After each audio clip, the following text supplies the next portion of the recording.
자, 그럼 오늘 기자회견 참석했던 정치팀 김재경 기자에게 현장 분위기 좀 더 자세히 물어보겠습니다. 자, 김 기자, 본격적인 질문을 하기 전에요.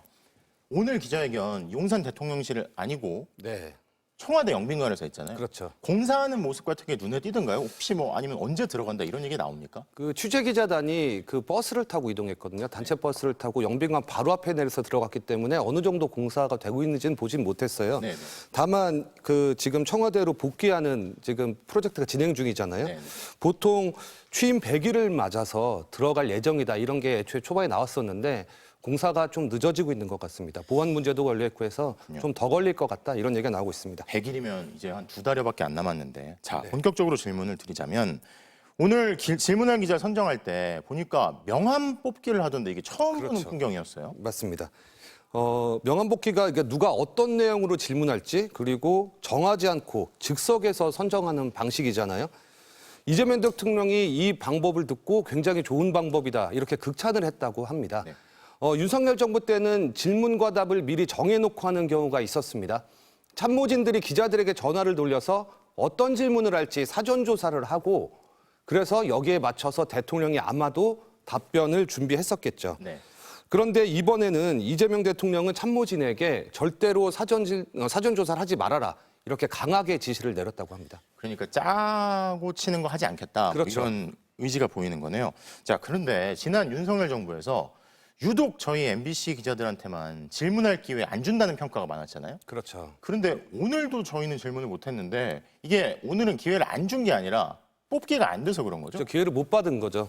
그래서 저도 질문을 좀 하고 싶었던 좀 욕심이 있었는데 사실 오늘 주제가 민생경제와 정치외교안보 그리고 사회문화 이렇게 세 분야였어요. 네. 분야별로 명함통이 준비돼 있었고 기자 한 명이 그중에 한 통에만 넣을 수 있었습니다. 저는 민생경제 관련 질문을 하고 싶어서 그 명함통에다 넣었는데 뭐 안타깝게도 명함이 뽑히지는 못했습니다. 아마도 우선 모든 언론사에 공평한 기회를 주겠다는 취지였을 거고요. 네. 다만 조금 아쉬움도 좀 있었습니다. 언론사마다 관심이 다르잖아요. 네. 그래서 다양한 질문이 나오다 보니 밀도 있게 질문이 이어지지 못한 측면이 있었고 네. 그러다 보니 예상보다는 쟁점 현안에 대한 질문이 상대적으로 적었던 것 같습니다. 소위 방송 3사 그리고 조중동 기자들 질문이 없었던 거예요. 눈에 그렇죠. 띄더라고요. 자, 그런데 이재명 대통령 오늘도 야당과의 소통을 또 강조를 했잖아요. 뭐 인사 우려 이런 얘기도 하면서. 그렇죠. 정치권 반응은 당장 어떻습니까? 먼저 뭐 이재명 대통령의 말을 좀 들어보면 이재명 대통령은 야당과의 협치를 위해서 좀 자주 만나겠다 이렇게 답을 했었죠. 그리고 비공개 모임을 자주 열겠다. 왜냐하면 비공개 모임을 열면 좀 마음속에 있는 걸 터놓고 얘기할 수 있지 않느냐.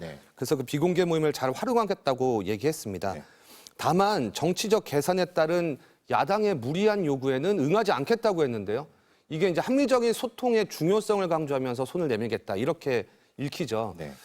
여당인 더불어민주당은 오늘 기자회견에 대해서는 대통령의 의지와 열망, 자신감을 확인할 수 있었다고 밝혔고요. 반면에 국민의힘은 역대 대통령 중에 가장 빠른 자화자찬이었다, 실망스럽다 이런 반응을 내놨습니다.